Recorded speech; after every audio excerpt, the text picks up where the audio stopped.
It's time once again for Dialogue Conspiracy with political research specialist Mae Brussell, who for 5 years has shared with us her extensive research into political assassinations and abuses of power in this country.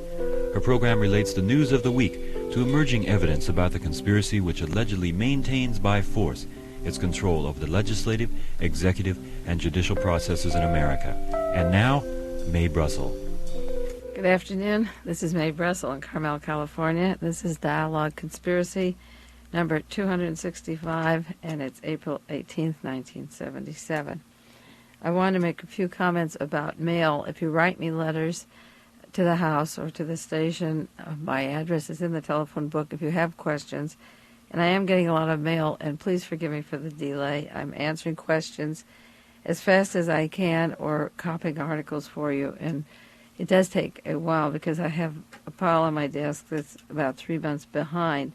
Send me a self-addressed envelope made out to yourself and stamped with a simple question. Cut the information short. If you have something to tell me, make it as concise as you can so that I can read it quickly, because I really am backlogged in the mail. It's really a problem to answer it now. And I'll give you the titles of books or where you can get information, such as the address of the Labor Caucus, the book on the Trilateral Commission. I get a lot of questions, and I can answer them for you, but I can do it very fast when the envelope is made out, and I don't have to sit and copy it over. So do that, and I'll answer your questions. I also get a lot of questions about tapes of the shows, and I have a little form made out, and I'll tell you how to get them if you want them. You can send reels. They're 1,800 feet for the reels, and we'll copy the shows. The cost of copying the shows is $2, and the postage, if you want a first class, is $1.65. If you want to wait, it's about 24 cents if you don't care how long it takes to get there. Send your blank tapes, and it's $3.65, $2 to copy, and $1.65 for the postage. The least expensive way of getting a copy of the shows is tape cassettes, and many, many people now are sending me blank cassettes so that I don't have to go out and purchase them and keep track of the purchases for tax records and so forth. The cassettes have to be 90 minutes, 40 minutes on each side.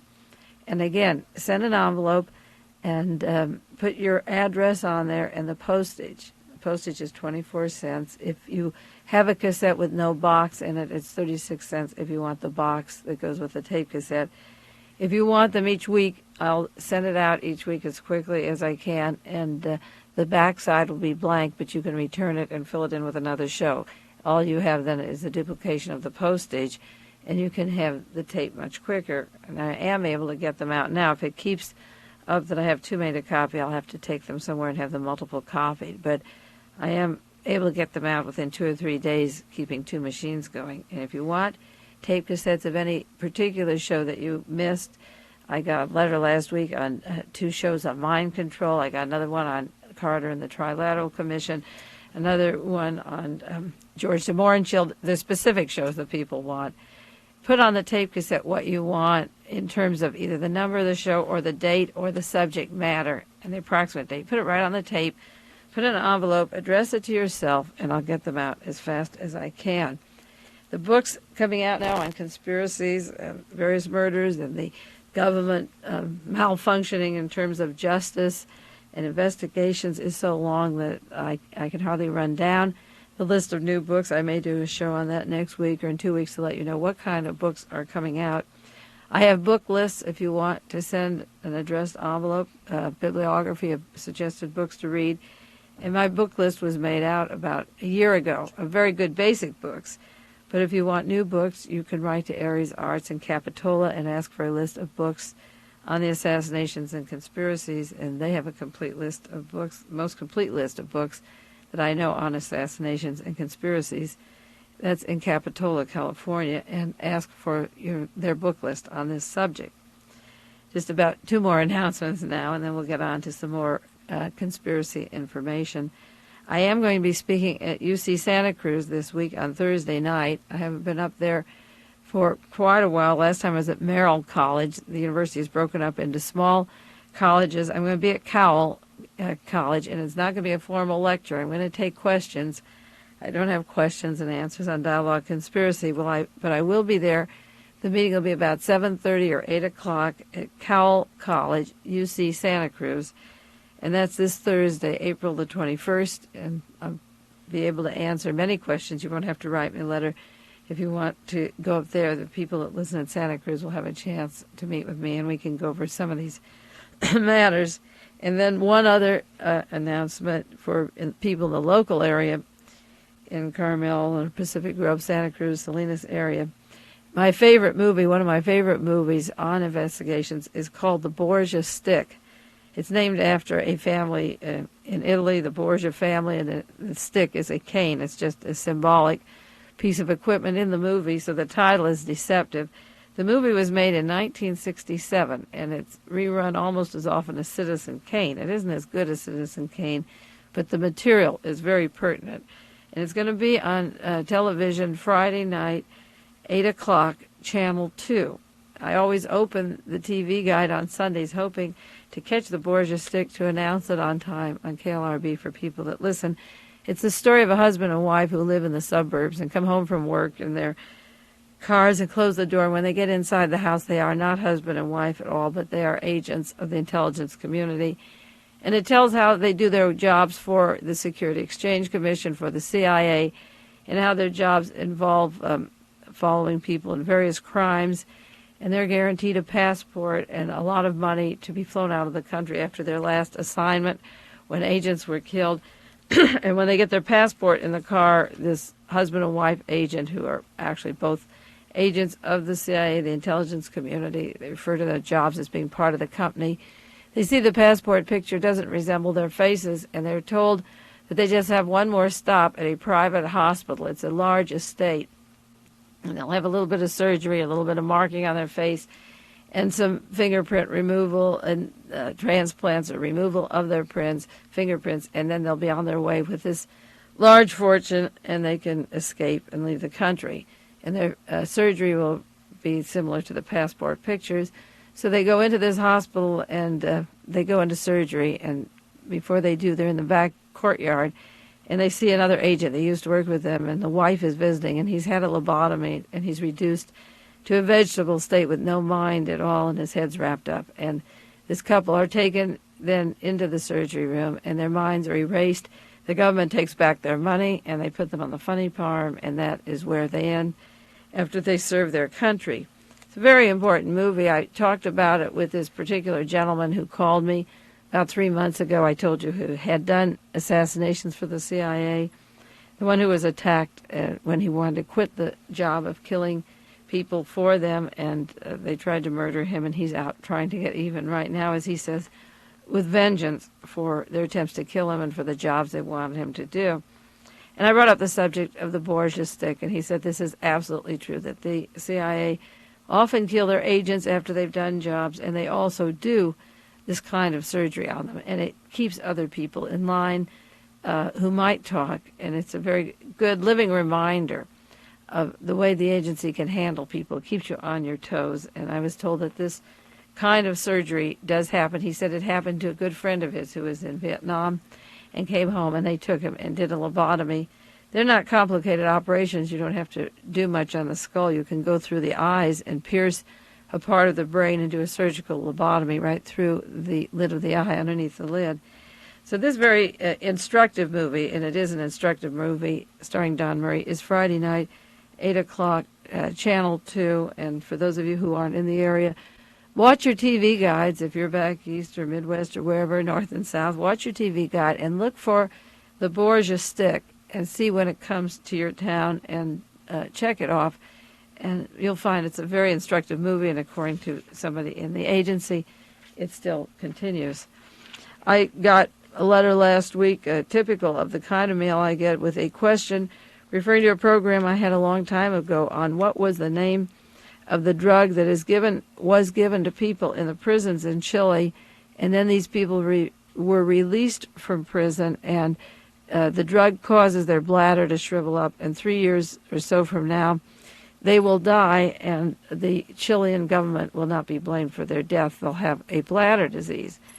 This article on the kind of drug that is administered was from the New England Medical Journal, July 1975. It was repeated in the Earth News October 29th, 1975. For those of you who want to look this up, you might find the original copy and send me the full article, the New England Medical Journal.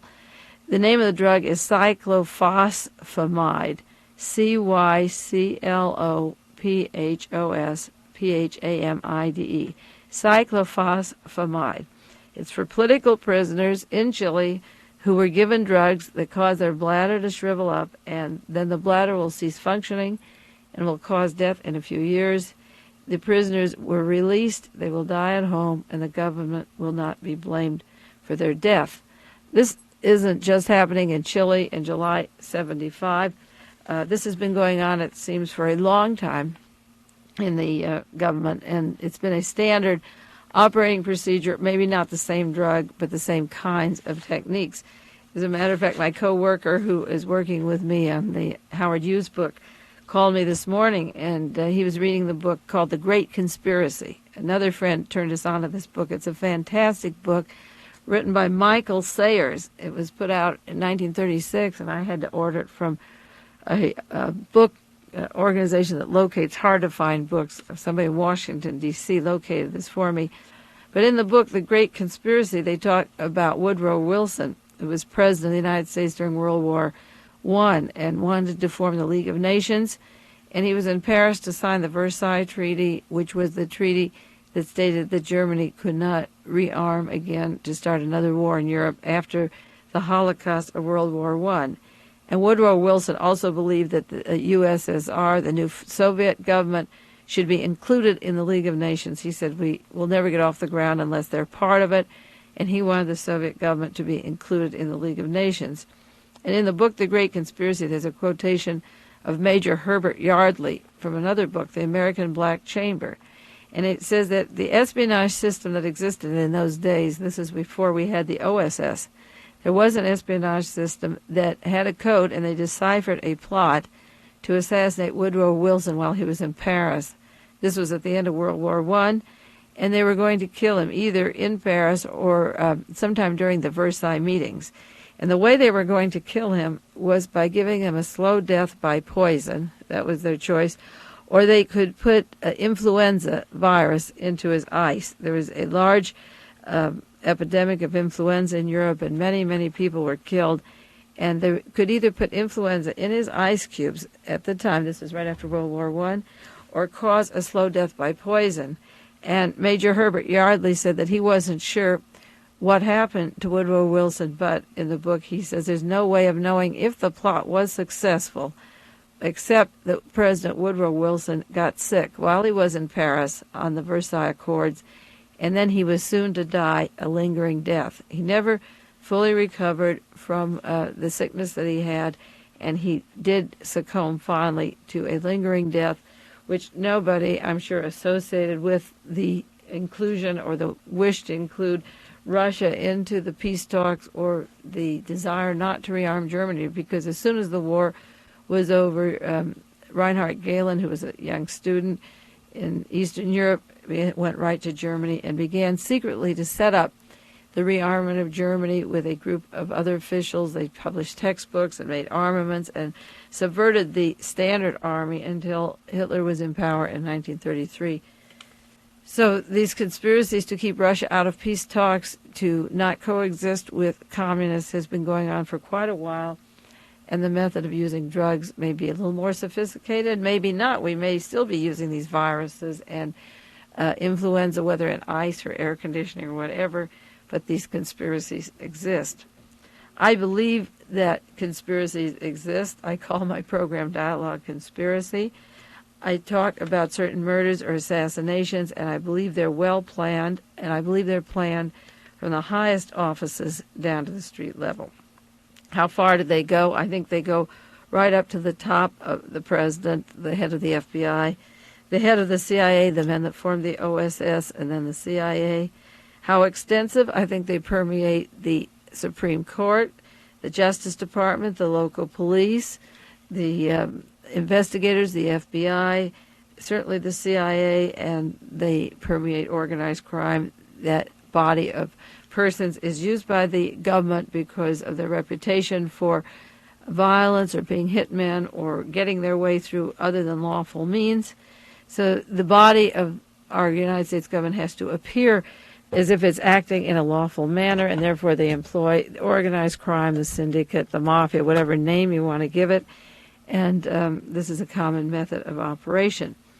How many are affected by these murders and cover-up? There's no way of telling yet. If they go from just the assassination of a president or a senator, civil rights leaders, and then they extend into germ warfare or weather control, then we know they affect everybody. They hit all levels of our life, and I'm not really sure that many of the things we're suffering from, these strange diseases and cancers, the increase of cancer and famines and droughts and floodings, aren't related to the same kinds of people who are manipulating large masses of the population.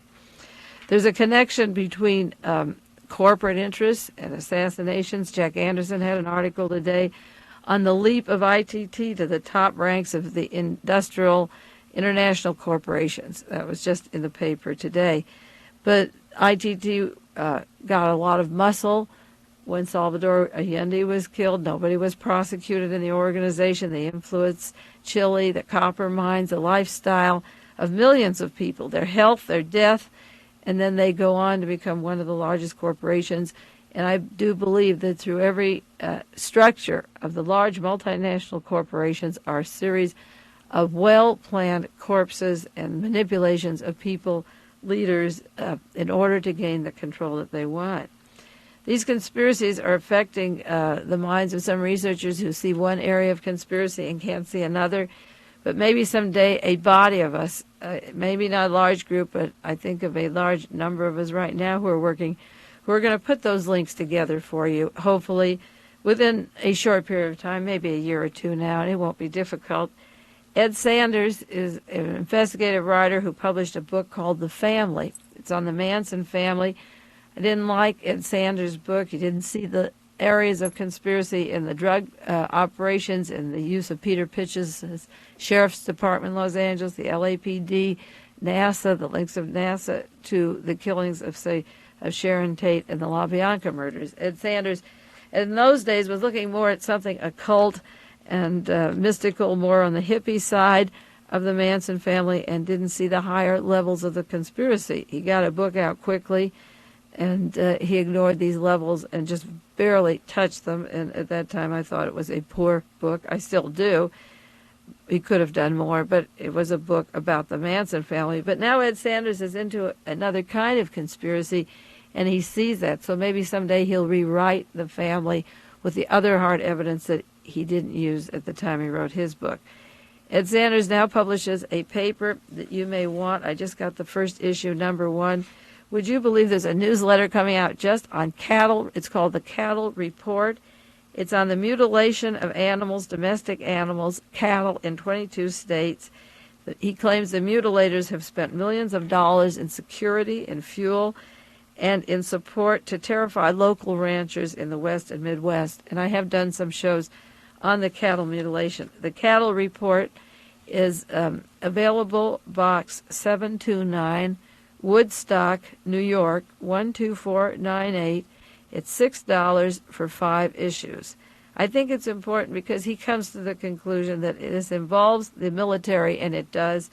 The United States helicopters are definitely involved in this. It's not UFOs at all. These mutilations, he thinks, involve illegal chemical, biological warfare research, that they're involved in some kind of research, and they're trying to blame the UFOs. And it has to do with the availability of tests to show radiation at the mutilation sites. Now, these things are important because terror was important to the fascist regimes in Germany and Eastern Europe, Yugoslavia, and with the Ustashi in Poland and Romania as soon as the Nazis came in or prior to it. And the evidence of a government link to the cattle mutilations is overwhelming. I have many, many articles, several studies done that were in the Berkeley Barb, and Tom Adams, a very fine researcher, has written in this newsletter. I have it here. And I can go into details for you if you can't afford that $6, or maybe we can get some copies for you. It's called the Cattle Report. It may be that I can reproduce it for you for $1, but that's what he's charging, really. It's $6 for 5. issues. And it's important to know that researchers are moving into other fields and seeing patterns now. Maybe his book got out too quickly on the Manson family, but now the cattle mutilation is an important thing to Ed Sanders, who also has been writing about the Robert Kennedy assassination. And I think you should get it if you can, and I'll copy it for you if you can't. The Cattle Report has a lot of information about government hanky-panky. Speaking about that, a few weeks ago, there was an article in the Los Angeles Times that quickly went off the news. It was there for one day about UFO sightings in Los Angeles. And it also mentioned that they were in Salinas. And I didn't get any comments from listeners or anything in our Monterey Herald much about these sightings, but a gentleman who listens to KLRB Dialogue Conspiracy every week sent me a letter, and he told me that he was working a night shift at Spreckles a few weeks ago, 3:30 a.m., and he noted the UFOs, which were reported in Los Angeles, and the Los Angeles Times says that they were seen at Salinas, and he saw them at that time. But what didn't follow, but was in a separate article, was that same night, 400 to 500, maybe 2,000 sheep were dead at Fort Ord. A private ranch that borders to our military installation here at Fort Ord had sheep grazing on the hills, and the same morning after those UFOs were flying over Fort Ord and over Salinas, there were hundreds of sheep just dead. No follow-up, an immediate article saying in the paper, nothing particularly unusual about all these sheep just walking to the ravine and dying that night. But they were over Salinas and Fort Ord. This has been confirmed, and the cattle are dead. And I often wonder what the people think who have these sheep, why they aren't outraged or calling talk shows or writing letters to the editors. But there's this general conspiracy of silence everywhere, of not following things through. They make the headlines once, they're never proven to be wrong, and there's conspiracy of silence. And that's a subject that I want to talk about with you today, because a lot of people who want information on the assassinations to come out, all the information, are getting together. Our phone bills are too high. We send letters back and forth. And we don't have money for a formal newsletter, but we're forming a very loosely knit organization called The Real Researchers. And these are people that don't spend their time putting down the other researchers. We share facts and information. We share cassettes. They get copies of these radio shows on KLRB and duplicate them for many, many other people around the country, and they in turn duplicate it. And we're spreading information around because there is a conspiracy of silence that is deafening going on, and information is not getting out to the American people. Just even isolated facts, much less connections. We have to go into the assumption that the major media isn't going to get any better on this matter. We know that there's information coming out of Nevada, Las Vegas, Nevada, on Howard Hughes, or the Houston Post that isn't in our papers. As I say many times on the air, I take 10 papers a day, and it's like living in 10 different worlds. Each city has its own area of news, and many, many stories aren't carried over the wire service, so you're not getting them anywhere else. And it's a very scary thing, because it's very hard for people to put these facts together if they don't get a list of information and come to their own conclusions, and they're isolated on single facts. There are a group of people in Pennsylvania, New York, and Florida, and Washington who want to get information together, and we want to know why the accepted researchers are blocking these facts that we know are true. The accepted researchers, I mentioned Mark Lane, and I want to go into a conversation I had with Harold Weisberg, who wrote 4 books on the Kennedy assassination. I talked with him this week, and I couldn't believe the things that he was telling me. I know Harold was in the OSS, and he was in the FBI, and I don't know whether he is senile or whether he's still in the intelligence community. He can't be stupid. He's done too much work. And his excuse for some of his opinions was that he only gets 6 hours sleep and he's 64 years old. I can't believe that's a legitimate excuse for some of the shocking things Harold was saying to me. And yet I know that there's information out on these conspiracies that he will not use, that he will not accept, whether it's from me or Penn Jones or Ted Gandolfo or John Judge or David Miller. There's certain people who have information that is factual, and the leaders, so-called leaders, at least that have books published or in the media, refuse to accept these facts. And it's getting so serious that we have to keep asking ourselves, why are they doing this? I noticed at first at the conspiracy conference in Boston in 1975, where Robert Salant's information on the Wallace shooting was not accepted by the so-called known researchers, why Ted Chirac's movie, The Second Gun, was pushed aside, not on the basis of the evidence, but there was this wall of silence. And it goes back again to certain people like Sylvia Marr, who wrote Accessories After the Fact. And she also wrote a subject index of the Warren Commission hearings. And I just looked up that index today. Certain names that are left out of her book they just can't be coincidental, because she did a subject index of names of the 26 volumes. She has volume 10, page 21. Certain names are in there, but she leaves out names such as Robert Morris, who was one of the founders of Young American Freedom, who's still active with people in Congress today, the extreme right wing, and the YAF organization, Tom Charles Houston. They didn't stop their right-wing efforts or their links to the potential assassins in 1963. It's 1977, and they're still active. She didn't, in her index, use the name of Robert Morris, of Colonel Lawrence Orloff, of Warren Carroll of the CIA, the link of H.L. Hunt, the oilman, to Jack Ruby. She didn't mention Clyde Moore. She never brought up Howard Hughes' name, even though it was in the testimony of Jean de Mohrenschildt that she was brought here by her brother who worked for Hughes.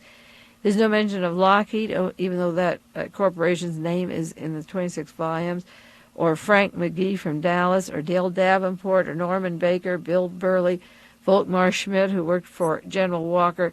She did have in her index Bill Burley, right-winger, Commission Exhibit 1811, and had no more references to when his name is mentioned or the importance of Bill Burley.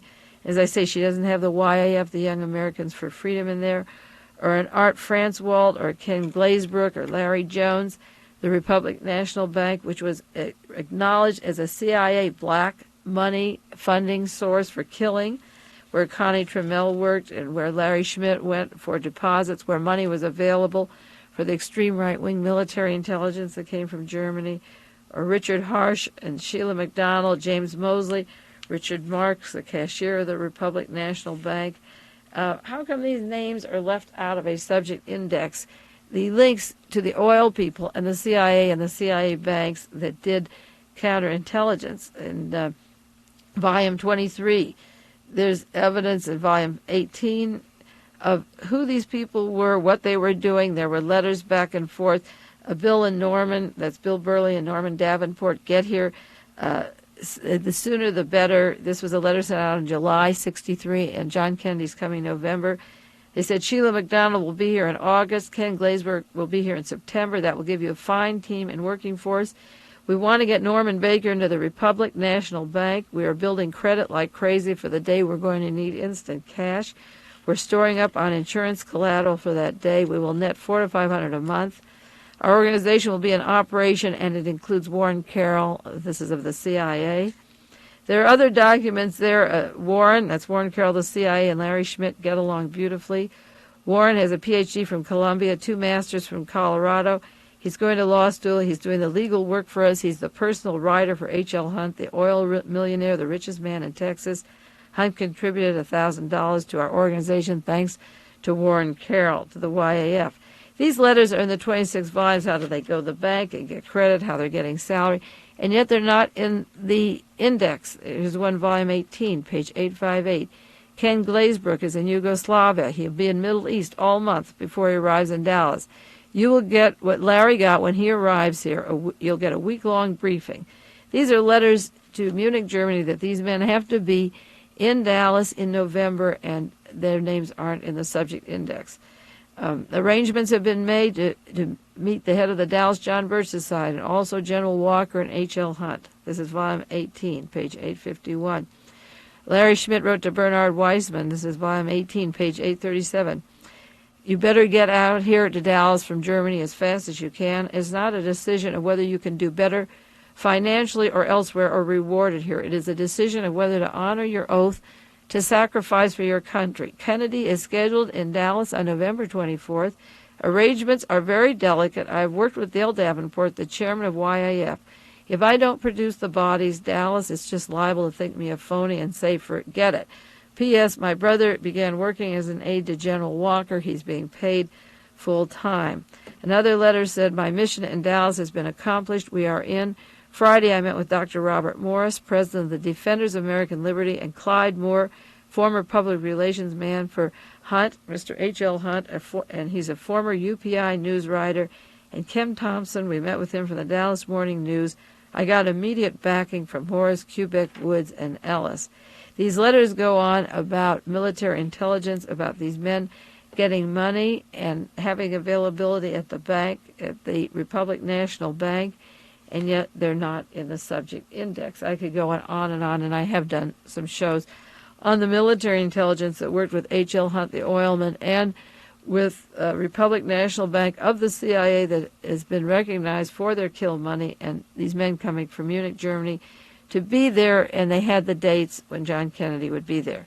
It was off 2 days, but when they're planning this as far ahead as a year, in 1962, November 24th, doesn't mean a thing. That's the day that Lee Harvey Oswald was killed, and maybe that was the final part of their plan. Well, I called Harold Weisberg because he had talked to another researcher, Ted Gandolfo, and told that there was no link of the Watergate men to the Kennedy assassination, and that George de Mohrenschildt, the gentleman that was killed down in Florida, was not an important part of the Kennedy assassination conspiracy. And it was very hard for me to believe, after all these years, that he couldn't find the links of George de Mohrenschildt to the part of framing Lee Harvey Oswald, to introducing him to the job, the photographic lab, where he worked and then did jobs for the company that planned the motorcade, or introducing him to Ruth Paine, who got him the job in the book depository. I called Harold on the phone, and he said, I'll quote you directly, I took from the taping of the telephone conversation, he said, I have no reason to connect any Watergate defendants to the Kennedy assassination. Not E. Howard Hunt, not Bernard Barker, not Frank Fiorini. That's Frank Sturgis.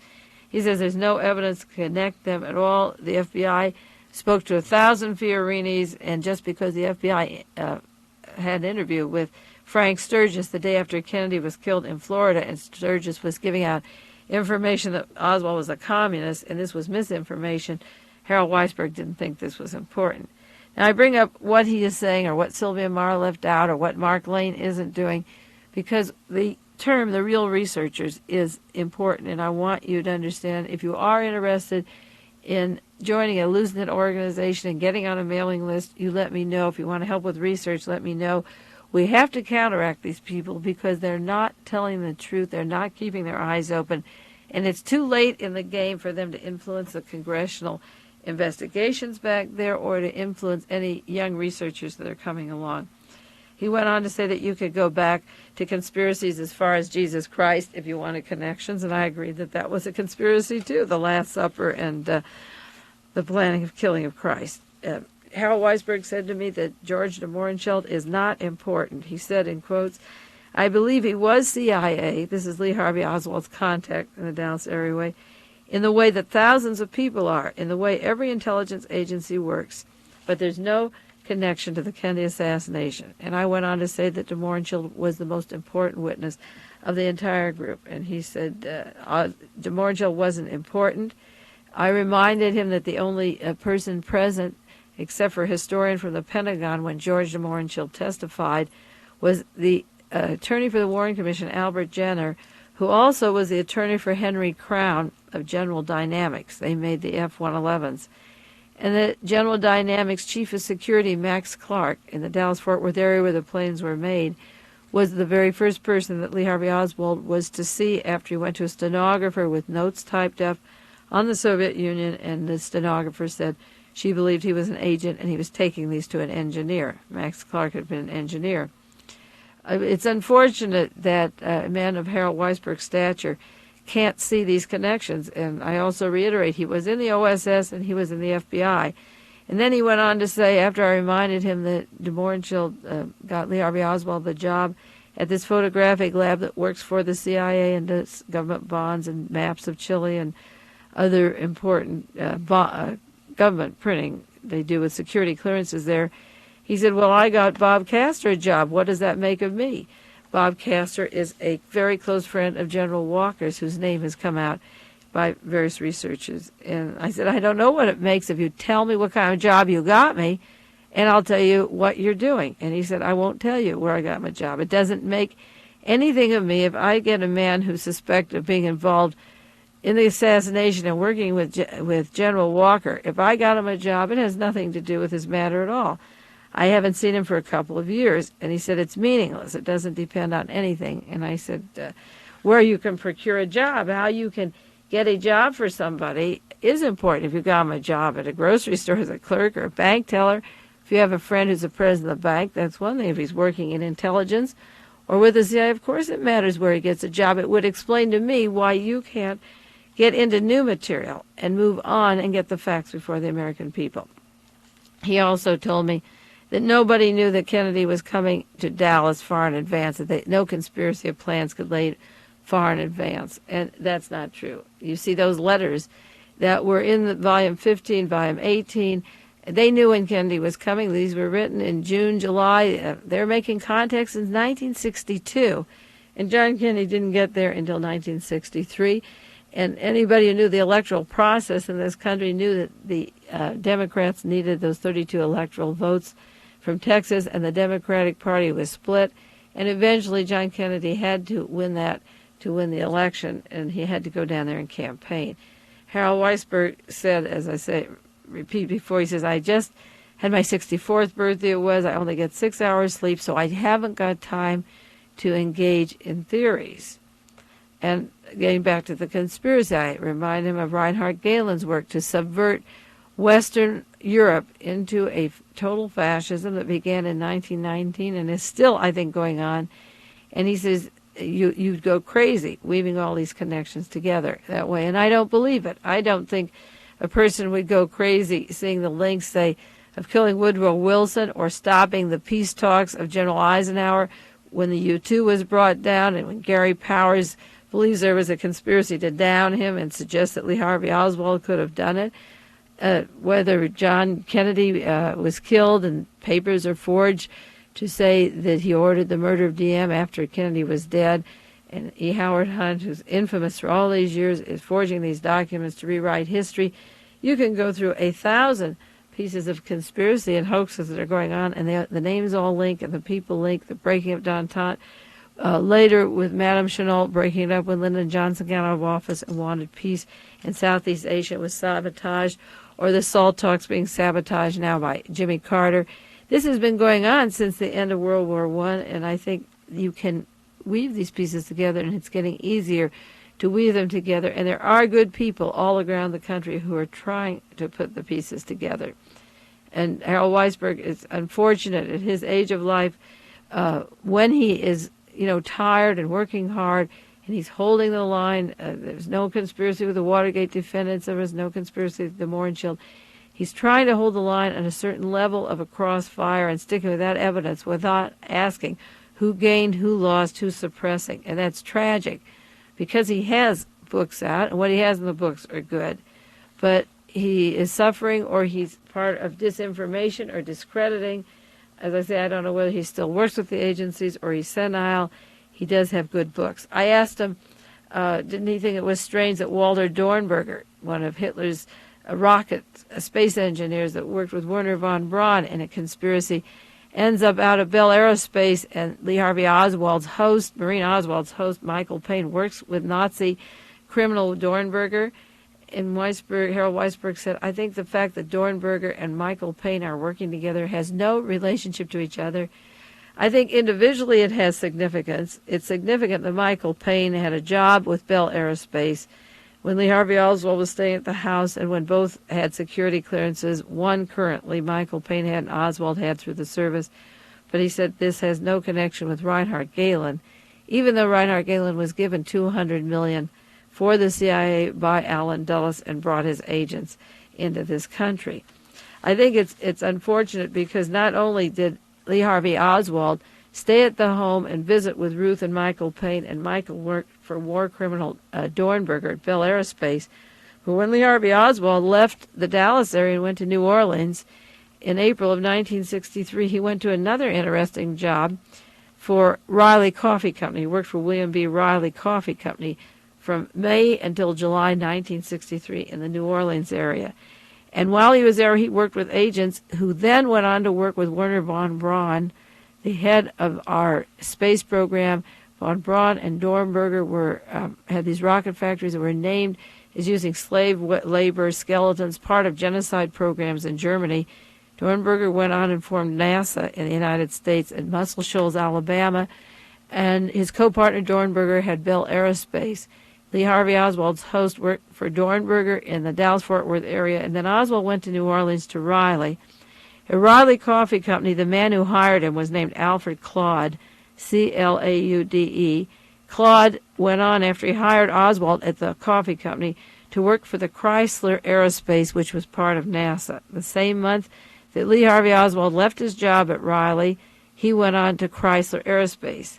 And Emmett Barbie, who is Oswald's immediate supervisor at Riley Coffee Company, left the coffee business when Lee Harvey Oswald left and went to the National Aeronautics and Space Administration. That's NASA, when Oswald was there. Remember, Oswald worked from April.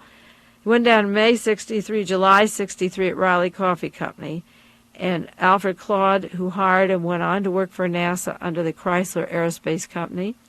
And Emmett Barbie, his supervisor, left the coffee business and went on to work for NASA.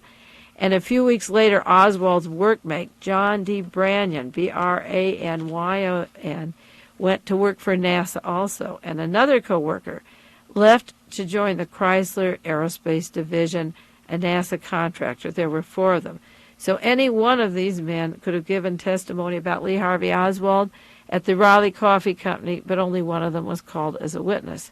This information about Riley comes from Sybil Leek's book, The Assassination Chain, page 75 and 76, for those of you that keep track of William Riley, because he in turn was funded by Mullen Associates, William Riley, and that's the office in Washington, D.C., where E. Howard Hunt and John Mitchell and the Watergate defendants planned their operations for the 1972 elections to sabotage those elections, which eventually got Richard Nixon out of office.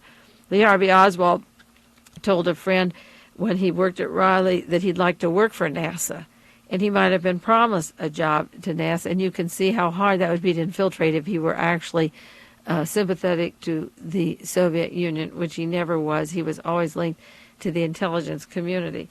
So when people say that there was not a plot of Lee Harvey Oswald with George de Mohrenschildt with his contacts in the Dallas-Fort Worth area, when they leave out the NASA and the Dornberger Bell Aerospace links and the Jaggers Chili Stovall job of Lee Harvey Oswald, they are in error. There was a conspiracy.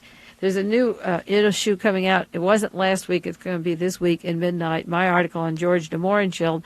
And if you buy the National Enquirer, there's an article by A.J. Weberman, who wrote Coup d'etat, also on George de Mohrenschildt. And he told me today that he has documents now that were turned over to Marguerite Oswald about Lee Harvey Oswald in the Soviet Union. And when she wrote Lee Harvey Oswald letters, the CIA took her letters and put a dot over the letter and microdotted it, which was what Lee Harvey Oswald was doing at a printing plant he was able to do in the United States.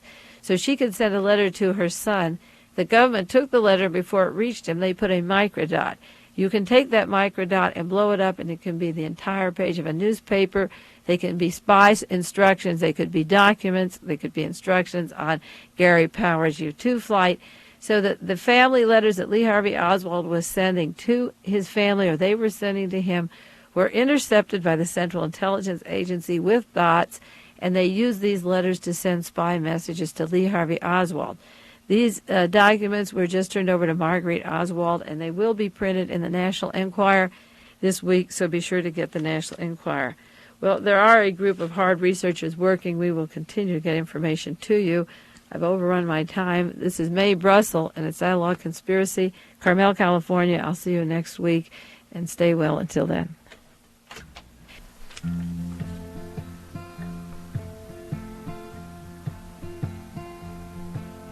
There is a truth I thought to myself while driving down Route 68. The car in front is a Renault. It's not behind, it's not a Ford. There is a truth in how things happen. If it was yesterday, it wasn't 1894. And if tomorrow's gonna come true, there'll be another truth in store. And those who think there is no truth, that all depends on point of view, will lock us up and fire the bombs made only for a gentleman to use. The president is just a choice. He should not incite or claim his fame. One November night I heard the screaming horns. A new America had changed her name. We're not the same, you and I are not. You who called free thinkers enemies, you are clearly now the enemies. And we will do what we must do to keep it free, like I must write and she must sing and they must slave. You must have heard that we will never really rise again. The minds behind the plastic bugles gave the word. If they cannot just mow us down, it's they who are the arch anemic ones. Ours are free and tender girls, ours are mountain climbing sons. So you and I who disagree that truth exists but misery, I cry for you, I cry for us as I prepare to leave the bus.